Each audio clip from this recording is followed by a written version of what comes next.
सीतापुर के कार चालक की लखनऊ के जिला कारागार में हुई मौत का मामला अब तूल पकड़ता जा रहा है।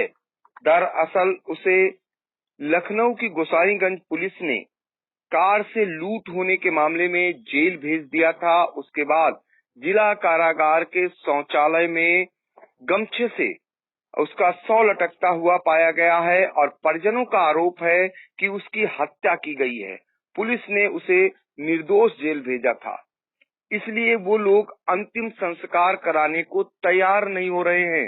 आपको बता दें कि 25 अक्टूबर को लखनऊ के जिला कारागार में रूपेश प्रजापति की मौत का मामला अभी भी सीतापुर में गर्म है, क्योंकि अब शव उसके घर जलालपुर जो बिस्वा कोतवाली इलाके में पड़ता है वहां पहुंच चुका है और प्रशासनिक और पुलिस के अधिकारी मनाने का प्रयास कर रहे हैं।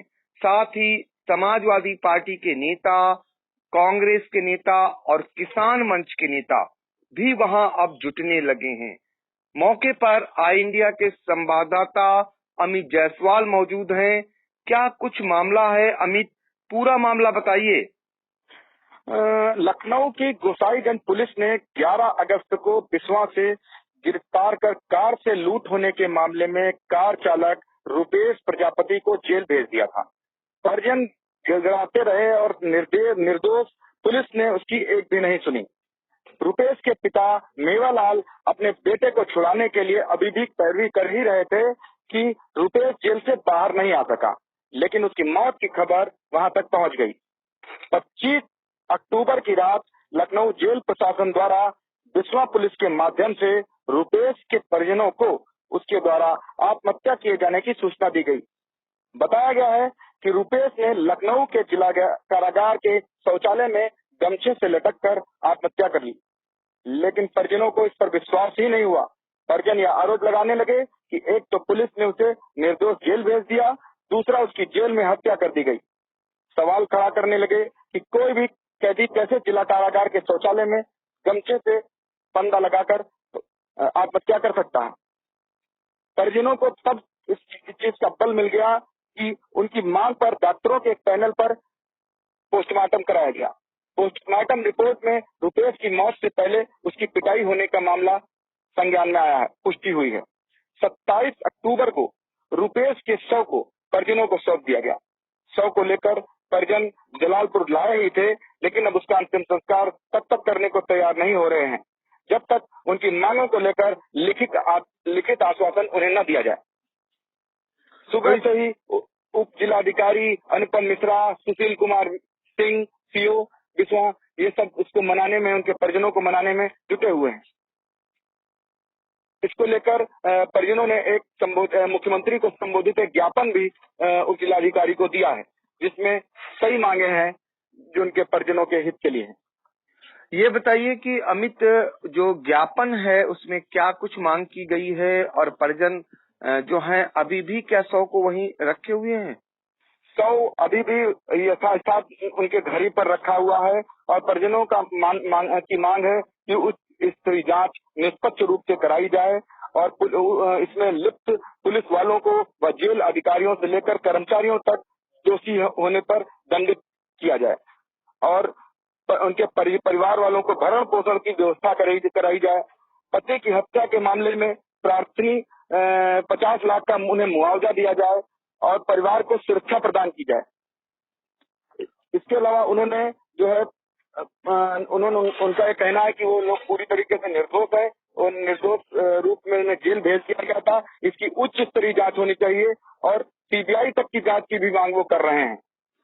तो अब रूपेश प्रजापति की मौत के मामले की सीबीआई जांच की मांग भी उठने लगी है, क्योंकि अभी 24 साल की उम्र में रूपेश की मौत हो गई है। ऐसे में 1 साल पहले ही रूपेश की शादी हुई थी। अब ये सवाल उठ खड़ा हो रहा है कि जिला कारागार में आखिर उसकी मौत कैसे हुई, क्योंकि डॉक्टरों के पैनल ने जो पोस्टमार्टम किया है उसमें मौत से पहले उसकी पिटाई किए जाने की पुष्टि भी हो गई है। यही कारण है कि अब इस मामले को राजनीतिक दलों के लोग भी तूल देने में आगे आने लगे हैं। तो समाजवादी पार्टी के नेता समेत, और अगर हम बात करें इसके अलावा वहां पर कांग्रेस के नेता भी पहुंच चुके हैं। और सबसे पहले हम आपको बताएंगे, सुनाएंगे कि रूपेश जो है उसके भाई ने क्या कुछ आई इंडिया को बताया। नाम राकेश कुमार है, मैं जलालपुर का रहने वाला हूँ। ये मृतक आपका कौन है? मृतक मेरा भाई है, रुपेश मेरा भाई है। और जो है मेरा भाई निर्दोष है, उसको जबरदस्ती फंसाया गया है लूट के केस में। जबरन जो है इसके ऊपर केस डाला गया है। उसको फंसाने की पूरी साजिश थी। साजिश होने के बाद 6 महीना हमारा भाई चालान हो गया था, उस जेल में रहा और उसके बाद उसको प्रताड़ित किया जाता था। और जो है हमारे भाई जो है कल बेल होने वाली थी, हो गई है और रिहा होने वाला था। और उसकी मार कर और पोस्टमार्टम रिपोर्ट के अनुसार मेरे भाई की मार कर पीट कर हत्या कर दी गई है। मैं शासन से यही चाहता हूं कि मैं दोषियों के विरुद्ध कार्रवाई होनी चाहिए, जांच करानी चाहिए। अब हम आपको सुनाते हैं कि उसके गांव पहुंचे रूपेश के पूर्व विधायक निर्मल वर्मा ने क्या कुछ कहा। तो जेल के अंदर अमुक व्यक्ति ने आत्महत्या कैसे की, ये एक बहुत उलझा सवाल है और हम सबकी ये मांग है, परिवार की तरफ से और आम जनता की तरफ से, कि इसकी निष्पक्ष जांच होनी चाहिए, दोषियों के विरुद्ध कार्रवाई होनी चाहिए। और इस मृतक परिवार को, क्योंकि आप लोग भी इसकी स्थिति देख रहे हैं, उसकी विधवा पत्नी है, औलाद तक उसके नहीं है, तो कम से कम 50 लाख रुपया परिवार को आर्थिक सहायता मिलनी चाहिए सरकार के द्वारा। और निष्पक्ष जांच करके, चाहे वो पुलिस प्रशासन हो और चाहे जेल प्रशासन हो, उनके विरुद्ध कार्रवाई सुनिश्चित होनी चाहिए। ये हम सब की मांग है और हम बड़ी ही धैर्य और दृढ़ता के साथ ये बात कहना चाह रहे हैं कि हम लोग जो है कोई लाशों पर राजनीति करने वाले लोग नहीं। प्रशासन और आम जनमानस की आवाज़ को हम लोग उठाने का काम कर रहे हैं, हम लोग आगे बढ़ाने का काम कर रहे हैं और परिवार को भी रात से ही हम समझाने का काम कर रहे हैं कि लाश पे राजनीति नहीं होनी चाहिए। आप लोग अंतिम संस्कार करने का काम करें और जो भी लड़ाई आपकी है उसमें हमारी पूरी समाजवादी पार्टी आपके साथ पूरे तन मन धन के साथ खड़ी रहेगी। बिस्वा से समाजवादी पार्टी के पूर्व प्रत्याशी अफजाल कौसर भी पहुंचे हैं सांत्वना देने परिजनों को। उन्होंने भी इस दौरान आई इंडिया को बहुत सारी जानकारी दी। इस समूचे मामले को लेकर आपका क्या कहना है? रूपेश प्रजापति यहाँ बिस्वा का जलालपुर का रहने वाला है, एक मामले में सीतापुर कारागार में निरुद्ध था। अचानक वहाँ से जेल प्रशासन की तरफ से फ़ोन आता है कि आपके भाई, राकेश को फ़ोन उनके भाई को आता है कि आपके भाई ने फांसी लगा करके आत्महत्या कर ली। जेल के अंदर आत्महत्या जो प्रशासन कह रहा है, लेकिन हम लोगों की जो सोच है, क्योंकि वहाँ पर किसी से उसकी कोई दुश्मनी नहीं थी आपस में, और जो रिपोर्ट आई है अभी पेपर में, अमर उजाला में, लखनऊ एडिशन में निकला भी है कि पहले उसकी पिटाई हुई, उसके पहले की चोटें हैं, उसके बाद में उसकी मौत हुई।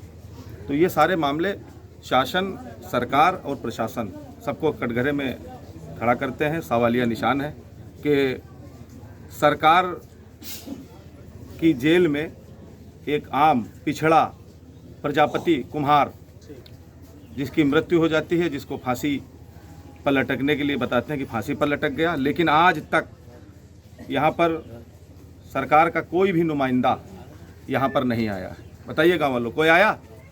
कोई नहीं आया है। और ये बहुत ही शर्मनाक बात है। कल से जैसे हम लोगों को मालूम हुआ कि मिट्टी आ गई है, कल से रात से, कल 11:15 बजे तक मैं करीब यहाँ रहा, लेकिन बहुत ही ये शर्मनाक बात है कि राजनीति अलग है, लेकिन सुख दुख में लोगों के साथ खड़े होना चाहिए। और ये मेरी मांग है कि इस परिवार को कम से कम 1 करोड़ रुपए मुआवजा दिया जाए और न्यायिक जांच हो और दोषियों के खिलाफ सख्त कार्रवाई हो। समाजवादी पार्टी के पूर्व जिला अध्यक्ष समीम कौसर, जो कि एडवोकेट भी हैं, वो भी पहुंचे हैं जलालपुर और उन्होंने क्या कुछ कहा, आइए सुनाते हैं। लूट के एक मामले में कुछ अभियुक्त जेल गए थे। ये गाड़ी चालक था, टैक्सी चलाता था और टैक्सी लेकर के गया था। पुलिस आकर के इनको ले गई और ले जाने के बाद गोसाईगंज में नियुक्त कर दिया और जेल भेज दिया। जेल जाने के बाद बराबर वो फ़ोन करता रहा। मरने से एक दिन पहले भी उसने फ़ोन किया था कि यहाँ प्रताड़ित किया जा रहा है। हमारा सीधा आरोप ये है कि जेल प्रशासन ने कुछ लोगों की मिलीभगत से उसकी हत्या कर दी गई है। हत्या करके शव जो है वो लटका दिया गया है शौचालय में। शौचालय में शव लटकने का कोई औचित्य नहीं। गमछा उसके पास कहाँ से आया? गमछा उसके पास कोई था नहीं और इस तरह से हत्या करने का सीधा सीधा मामला है। अब हम आपको मौके पर डटे बिस्वा के उप जिलाधिकारी अनुपम मिश्रा, जो कि परिजनों को मना रहे हैं कि अंतिम संस्कार कर दें, क्योंकि 72 घंटे होने जा रहे हैं रूपेश की मौत को लेकर के। ऐसे में शव रखा हुआ है और पूरे इलाके के लोगों का मजमा लग गया है। इस मामले में कल रात को जब डेड बॉडी आई तो हम लोग को पता चला, तो हमने और सीओ साहब ने परिवार वालों से बात की और सुबह ही लोग ज्ञापन देने के लिए तैयार हुए। तो हम लोग ज्ञापन लिए। ज्ञापन में इनकी जो मांगे रखी गई हैं उसको हम लोग उचित माध्यम के द्वारा ऊपर तक पहुंचाएंगे, माननीय मुख्यमंत्री जी तक पहुंचाएंगे। ज्ञापन में इनकी डिमांड है कि एक उच्च स्तरीय कमेटी बना के निष्पक्ष जाँच कराई जाए, तो जिसपे समुचित कार्रवाई की जाएगी नियमानुसार। और इसके अलावा जो भी अन्य योजनाओं में इनको लाभ मिल सकता है, हम लोग कोशिश करेंगे कि सारे लाभ नियमानुसार इनको मिले, जो तहसील स्तर से हो सकता है, जैसे विधवा पेंशन योजना में या फिर राष्ट्रीय पारिवारिक लाभ योजना में। तो जो भी जहाँ पे भी ये बेनिफिशरी होंगी और जहाँ पे भी नियमानुसार इनका होगा, हम लोग पूरी कार्रवाई करके उसको सुनिश्चित करेंगे। क्योंकि रूपेश के बारे में पूरे इलाके में एक आम धारणा है कि वो जो है इस तरीके का गलत नहीं था जिस मामले में उसे जेल भेजा गया है। ऐसी स्थिति में बहुत सारी संवेदनाएं उसके साथ हैं। काफी लोग वहां जुट रहे हैं, किसान नेता भी पहुंच रहे हैं। तो ये बताइए अमित, अब क्या कुछ वहां चल रहा है? और बहुत सारे लोग मौके पर पहुंच रहे हैं। अब क्या लगता है कब तक अंतिम संस्कार हो जाएगा? अभी हमें लगता नहीं है कि 1-2 घंटे अभी अंतिम संस्कार हो जाएगा। मौके पर इस समय उप जिलाधिकारी अनुपम मिश्रा, पुलिस क्षेत्राधिकारी सुशील कुमार सिंह, पूर्व विधायक निर्मल वर्मा, पूर्व सपा जिलाध्यक्ष समीम कौसर सिद्दीकी, कांग्रेस नेता आशीष गुप्ता और अफजाल कौसर इत्यादि सभी लोग बैठे हुए हैं और उनके परिजनों को मनाने में जुटे हुए हैं कि वो लोग इस तरीके मतलब अपने क्रीमेशन कर लें, अंतिम संस्कार कर लें, ताकि और उप जिलाधिकारी ने तो यहाँ तक आश्वासन, लिखित आश्वासन देने की भी बात कही है कि वो मैं लिखित रूप से आश्वासन दूंगा कि जो जितने भी आरोपी होंगी उन पर सब पर सख्त कार्रवाई की जाएगी और मुआवजा भी मिलने की दिलाया जाएगा।